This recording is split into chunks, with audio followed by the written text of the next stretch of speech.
अब जो संवैधानिक बाध्यताएं हैं वो तो पूरी होनी चाहिए, लेकिन संविधान का लिहाज रहना चाहिए। संविधान से खिलवाड़ करके, उसे अपमानित करके, झूठ फरेब से काम लेकर अगर संवैधानिक बाध्यताओं के साथ भी मजाक होगा तो वही हाल होगा जो बिहार में हुआ।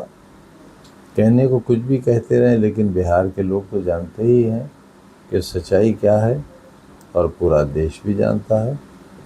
और इसे दिखाने में खुद राहुल गांधी साहब ने जो पहल की है, उसके बाद इलेक्शन कमीशन ने अपने रवैये को थोड़ा सा तो बदला है, लेकिन पूरे तौर पर कब बदलेंगे इसका इंतज़ार हमें भी है। अब इस प्रोसेस की मुखालिफत तो वहाँ भी नहीं थी, सिर्फ इतना कहना था कि टाइमिंग सही नहीं है, वक्त सही नहीं है। अब उत्तर प्रदेश के चुनाव में या जिन राज्यों में चुनाव होना है, 1.5 साल का कम से कम वक्त बाकी है, तो कहीं कोई मुखालिफत नहीं हो रही है, कहीं टाइमिंग का सवाल नहीं उठ रहा है। जिस तरह से लेकिन बिहार में तो ये सवाल उठा, मजबूती से उठा, और आम लोग सड़कों पर उतर कर भी आए, लोगों ने वीडियो भी जारी और उसमें सुप्रीम कोर्ट ने भी साथ दिया।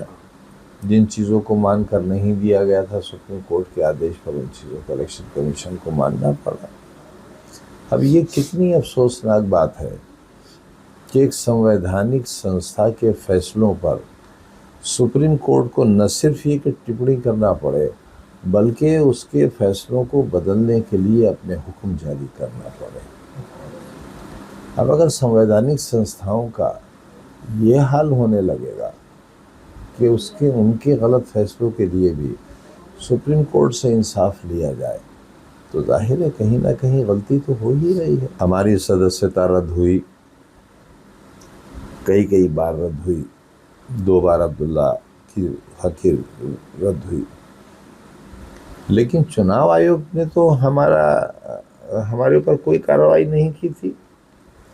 हमें कोई नोटिस भी जारी नहीं किया, हम पर कोई कार्रवाई भी नहीं हुई। हमारे किसी भाषण पर चुनाव आयोग को कोई एतराज़ नहीं रहा। 50 साल की सियासत में, लेकिन पुलिस को रहा। इसका मतलब ये हुआ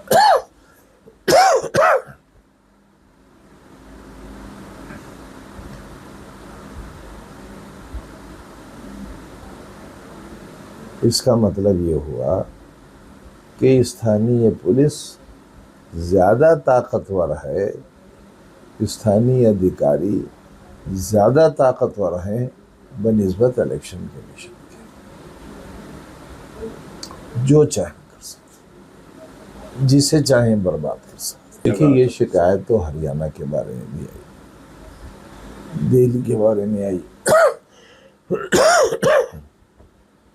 कहा गया कि महाराष्ट्र का चुनाव भी लूट लिया गया।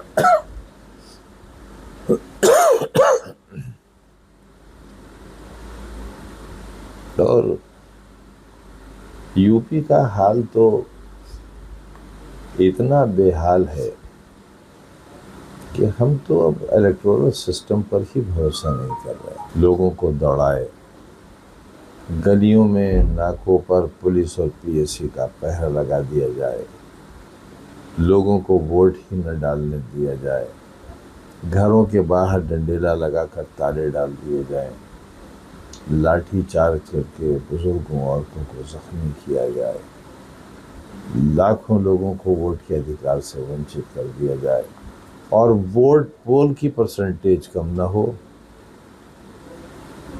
क्या कहने। जो रामपुर में हुआ वो तो इतना शर्मनाक है कि उस पर शर्म को भी शर्म आती है। फिर वही तजर्बा खुंदरकी में हुआ, अयोध्या में हुआ,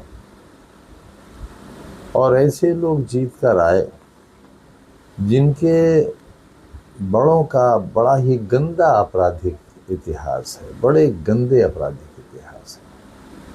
जो कंट्री में पिस्टल बेचने वाले लोग हों और इमरजेंसी में जेल गए हों, DIR में पकड़े गए हों, ऐसे लोग अगर राजनीति में चुनकर आने लगेंगे तो क्या होगा राजनीति का। ठीक है, हमने बकरी चुरवाई, मुर्गी चुरवाई, लेकिन देसी तमंचे तो नहीं बेचे, नकल में तो नहीं पकड़े गए। एलएलएम कर रहे थे, फाइनल सेमेस्टर था जब इमरजेंसी लगी और इमरजेंसी की जेल काटी हमने। उस वक्त इतने घटिया लोग नहीं थे कि मुर्गी चोरी, बकरी चोरी ये इल्ज़ाम लगाते। बहरहाल जिसका जो स्तर था उसने अपने स्तर का इल्ज़ाम लगाया। जुल्म हुए, बहुत हुए, बर्दाश्त भी हम नहीं किया और आने वाले वक्त में न्याय भी होगा, न्याय होगा। मुझे तो जब भी हुक्म हो जाएगा मैं तो शायद वहीं होता, लेकिन मेरे साथ परेशानी यह है कि मेरे पास कोई सुरक्षा नहीं है किसी किस्म की। मेरे पास नहीं है, मेरे अब्दुल्ला के पास नहीं है, मेरी बीवी के पास नहीं है। एक बार भी अगर कोई विधायक रह ले तो उनके पास, एक्स विधायकों के पास 2-2 गनर हैं, लेकिन 2 बार विधायक अब्दुल्ला रहे, मेरी बीवी विधायक भी रहीं, सांसद भी रहीं। मैं इतने लंबे अरसे राजनीति में रहा, मेरे पास भी कोई सुरक्षा नहीं है। और अपराधियों के पास सेंट्रल गवर्नमेंट के कमांडोज हैं, समाज में नफरत फैलाने वालों और जिनके परिवारों के इतिहास शर्मसार करने वाले हों, उनके साथ ब्लैक कमांडोज हैं। अब मुझे जाहिर है ये ख़तरा तो रहना ही चाहिए कि पता नहीं कब कहाँ क्या हादसा हो जाए। फिर बिहार में जिस तरह का गुंडा राज कहा जा रहा है, तो उस गुंडा राज में अकेले जाना थोड़ा मुश्किल सा लग रहा है। बिहार वाले सब जानते हैं और बिहार ने हमेशा हिंदुस्तान के इतिहास को बदला है।